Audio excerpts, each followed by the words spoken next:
Okay, Tuesday, November 2nd.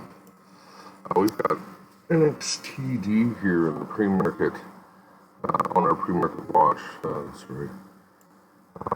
We have all this major resistance here at the purple lines matter, 670, 730s, and 760s. Our ultimate target here is 1080s. Let's just call it from here to there. So it's a 58% move. It's a really big move. Is it gonna break these resistant levels? See how they came up in the pre-market and just kind of gobbled them all up and then fell back? That's kind of concerning. So we're not quite 100% sure that this is going to make it, but looks like I found some news here. It says October 15th. That was quite a long time ago. Shareholders approved both stock split proposals.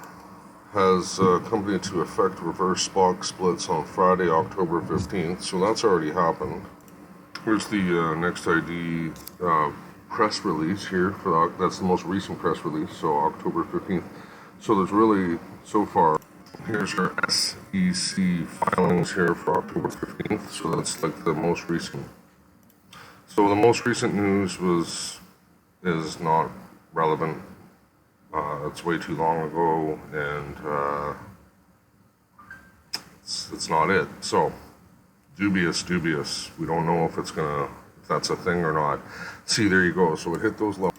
Although I like the fact that it has this nice target up here. The fact that it did all this pre-market activity and we have really no news. We do have a good short count on it. This is a tough trade. We're gonna have to wait. What is this one? This is a dip and rip. So we'll wait and see how this plays out. We're gonna keep it on watch. Next we have SBEA. This is a military veteran-focused Black Rifle Coffee. So it's a coffee company. It's veterans, but it's a SPAC. So we're in the mood of the attack of the SPAC. So we have to be mindful of that. It has no, just as a SPAC, if anybody doesn't know what a SPAC is, it's a special purpose acquisition company. It avoids the long, pricey process of an IPO. So they merge with another company, right? So in this case, they've merged, Black Rifle Coffee has merged with Silverbox Engaged Merger Corp. I don't like these plays because there's no background data for me. If you want to look back out, like there is nothing here, right? Like we have nothing. There's no data for me to backtrack on. So I don't like this. We're going to need to pull back. I would like to see it go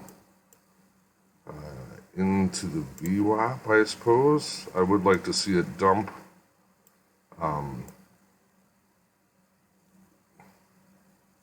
then go. We'll take it right about there. VWAP at this point would follow. It's too bad I didn't change the color there, right? VWAP, there, look at that. VWAP would follow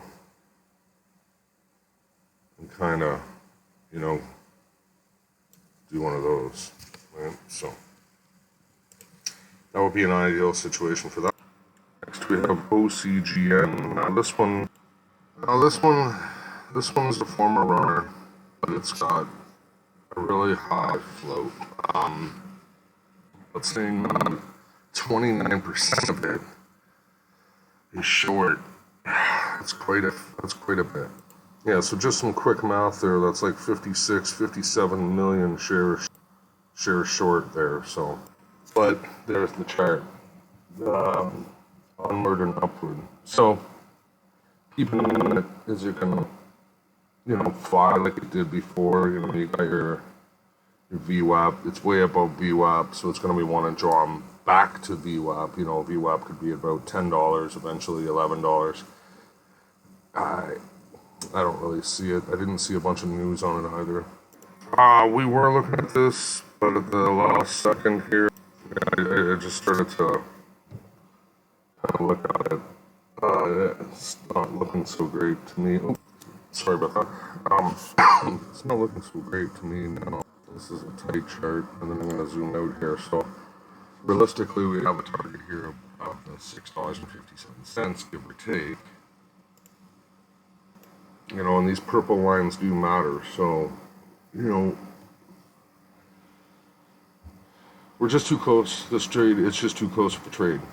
5, 6, 7%. It's just not for me. Anyway, like, subscribe, ring the notification bell. This is our pre-market watch list, and we hand out the high fives. We hand out high fives for everyone. Don't forget to comment and subscribe.